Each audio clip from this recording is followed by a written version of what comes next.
Parang humahalik ang mga ulap sa mga kalsada ng Baguio City. Pero may isang kalsada rito na hanggat maaari, iniiwasan ng maraming driver, lalo na pag 10 oras na ng gabi. May bigla-bigla na lang daw kasi ritong pumapara. Dahilan para ang kanila sanang malabiyahing langit tila nagiging papuntang impyerno.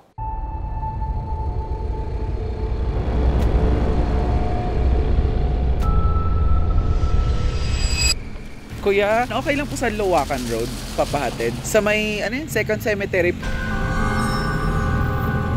Okay lang po, kuya.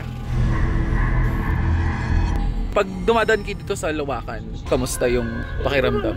Papakita raw ng white lady. Tumagan ako ng Cam 7 pagka may time na kinabutan nila.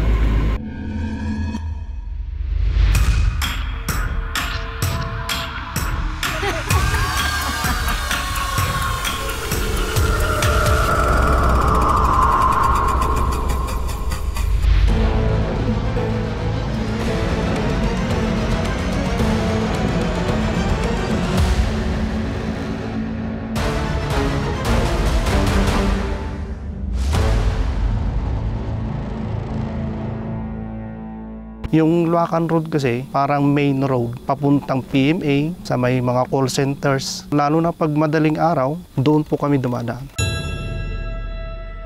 September 4, Lunes ng madaling araw. Supposed to be, dadaan ako sa Cam 7 kasi mas madami yung possibilities na makakuha ko ng pasayro pabalik ng town.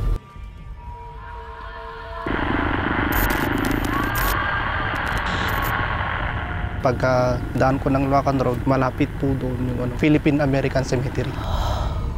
Pumara siya, kaya binusinahan ko. Hindi ko nakita yung mukha pero mahaba yung buhok, hindi masyadong katangkaran, tapos yung damit niya, white. Isinakay ko. Saan kayo, ma'am? Scout Barrio. Scout Barrio? Ah, sige po.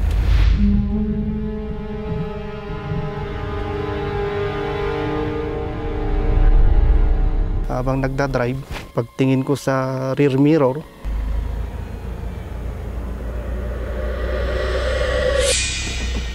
wala. Ang ginagamit kong camera, yung cellphone ko. Always recording po yun. Narito ang nai-record ng camera ni Jericho.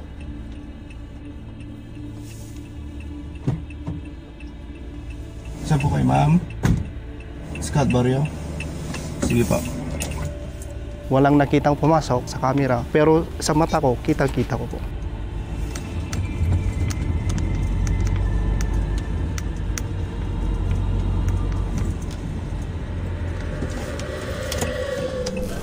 Huh? Wala. Wala. Diyos ko po.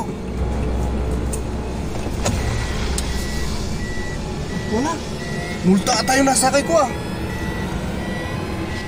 Ay,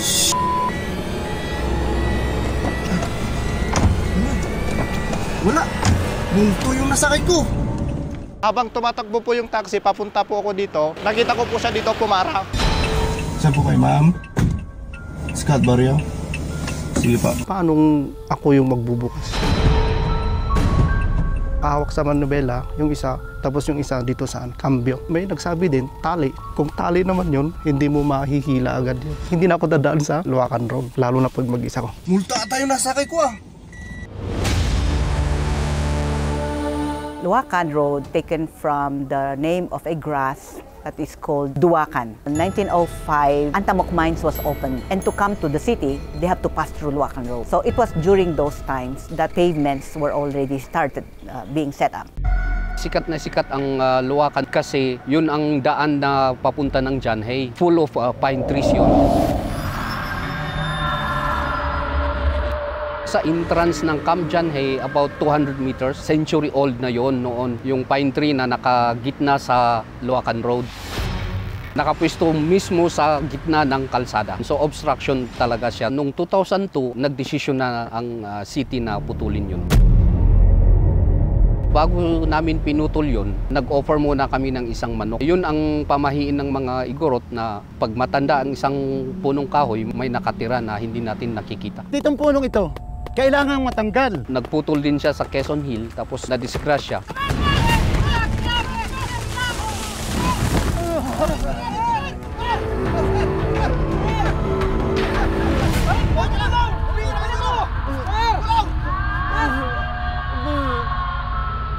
Yung sinasabi nila na related yung namatay din siya na after pinutol niya yung kahoy na yun.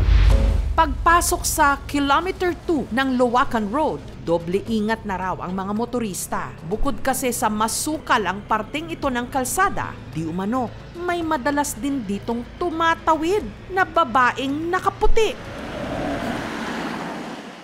Ang bata ko, nagko-konduktor ng mga jeep. Bababa kami noon ng Manila. Nakaupo ko dun sa likod ng driver. Bandang alas 11 yata ng gabi yun. Walang street light noon. Biglang may dumaan sa harap na ano. Kuya, ano ba? Nagulat kami. Nakita nyo ba yun? Yung dumaan na kwan?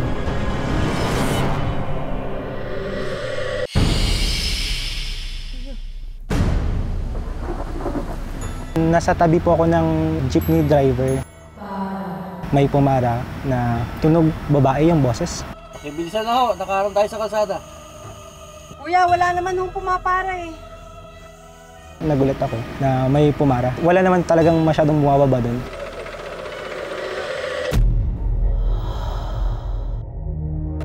Nagkabit ng kamera ang aming team sa sasakyan at sa kailaliman ng gabi, binaybay nila ang kahabaan ng Luwakan Road hanggang sa may kakaibang imaheng na videohan ang kamera. Walang kukurap. Dito, kapansin-pansing sa kaliwang bahagi ng screen, may kung anong puting figura. Pakatitigang maigi.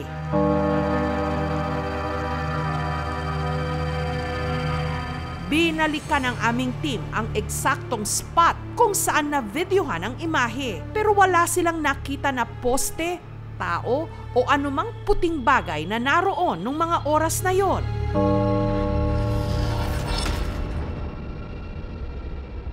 Sa Kilometer 3, matatagpuan naman ang isang lumang libingan. Noong panahon ng digmaan, nung binumba yung Camp Janhay at saka City of Baguio, maraming namatay. Kaya yung mga Amerikano, naghukay na lang ng mass grave. Actually, yung Luwakan Road noon, kukunting sasakyan. Sasakay kami sa kariton at freewheeling kami dyan sa Luwakan Road. Ay!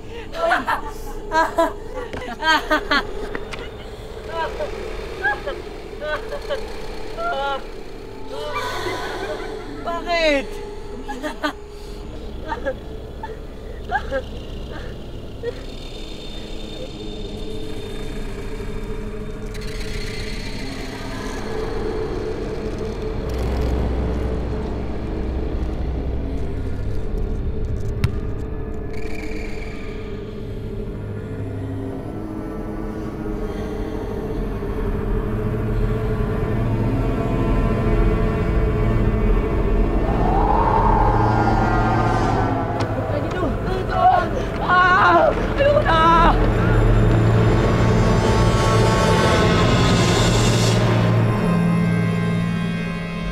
Pagdating naman ng Kilometer 4, patuloy ang testimonya ng mga kababalaghan.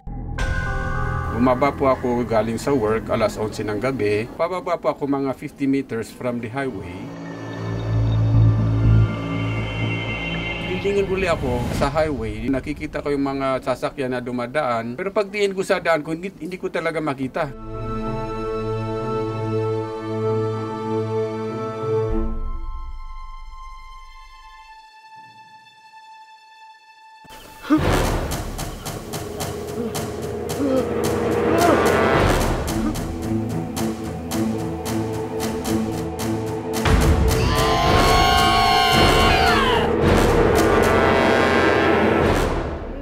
Way back 2013. Pagdating ko po dito sa Canyon Road, mga 12:30.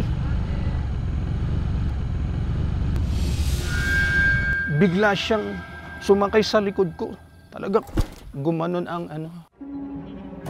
Tapos tumangan siya sa balikat ko.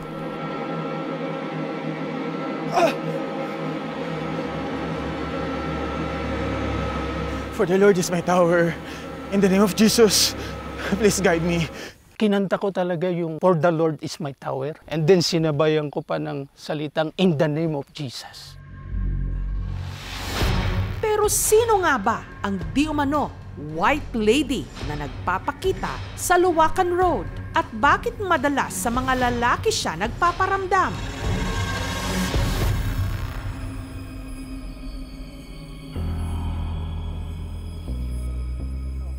Miss, iilang ako ah.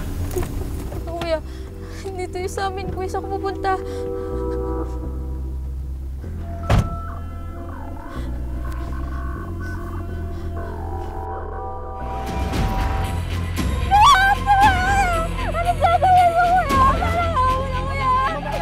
Dito!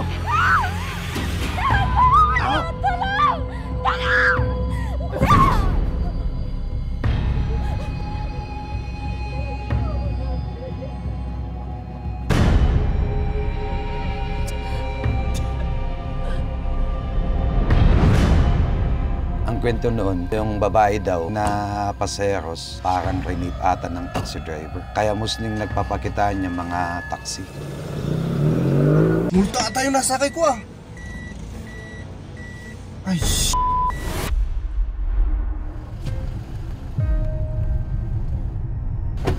Sakay ng taxi ni Jericho, binaybay ng paranormal investigator na si Ana ang kahabaan ng Luwakan Road. Pipil ko yung babae, umiiyak na siya. Ang sakit. Yan ang sinasabi niya, ang sakit. Ang sakit! Ang sakit!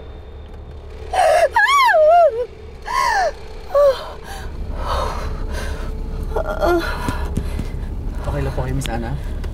Okay. Okay lang. Hindi naman daw lahat ng dumadaan sa sasakyan nagpaparamdam siya. Mayroon lang siyang sasakyan na hinahanap. Hanggang narating nila ang lugar kung saan daw pumara at naisakay ni Jericho ang di umano white lady. Dito po. Ayun, Dito ganun. po siya mismo. Nakatayo siya dyan. Nakatingin sa atin. Dugo mukha niya. Ay, Diyos ko.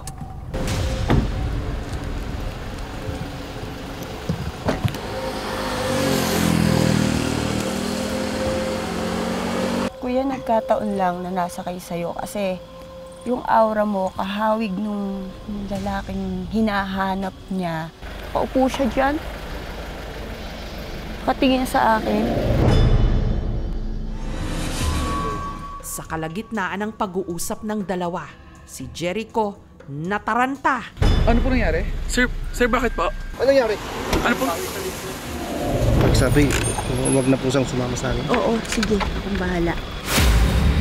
Tinungo rin nila ang sementeryo. Habang naglalakad sina Ana at Jericho, may nai-record na tunog na tila hikbi. Humimlay ka na dito.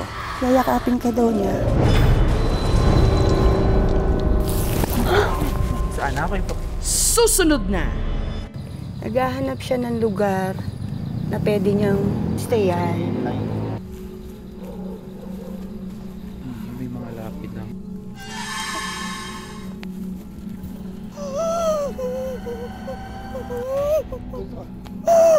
Ate, eto na. Humimlay ka na dito. Kuya, yayakapin ka daw niya. Saglit lang daw. Papasalamat lang siya. Salamat. Saan na? Okay po.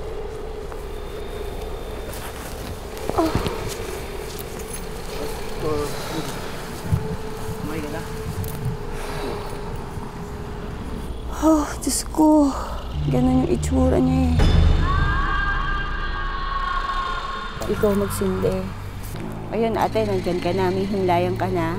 Ayan ang liwanag. Nung previewin ng aming team ang video, habang naglalakad sina Ana at Jericho, may nai-record na tunog na tila hikbi.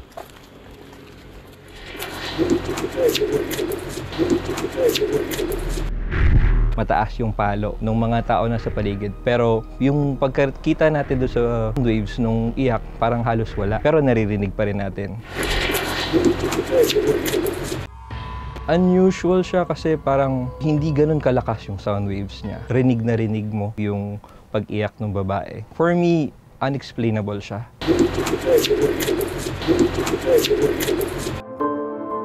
Since low light, maraming parang anomaly na nangyayari kapag madilim. Mukha siyang white lady kasi nga may itim sa dalawang side na mukha siyang leeg. Pero most likely texture lang yan ng puno o kaya shadow. Base sa record sa Luacan Police Station, nag-backtrack sila 1978 to present. May dalawa tayong kaso ng rape, 2003 at 2010. Wala po tayong victim na namatay. 2016 to 2019, meron tayong naitalang 779 cases ng rape, and every year ay medyo tumataas siya dito sa Cordillera. Karamihan talaga sa kanila ay na-frustrate sa justice system na hindi siya ganun ka-accessible. Puspusan po tayo sa police visibility and of course our mobile patrol during night time. May mga kaso ng mga taxi driver na nambibiktima ng mga pasahero, mga nakaraang panahon. Pero sa ngayon, wala na. Sa aking palagay, mas marami pa namang mababait na taxi driver. At the end of the day, it's all about the individual's perception, whether they believe it or not. If it provides excitement and fun to our visitors, why not? Yung mga gumagawa ng masama, hindi lang sa punto ng rape, kundi dun sa mga iba't ibang forma din ng pang-aabuso sa kababaihan. Yun ang dapat katakutan.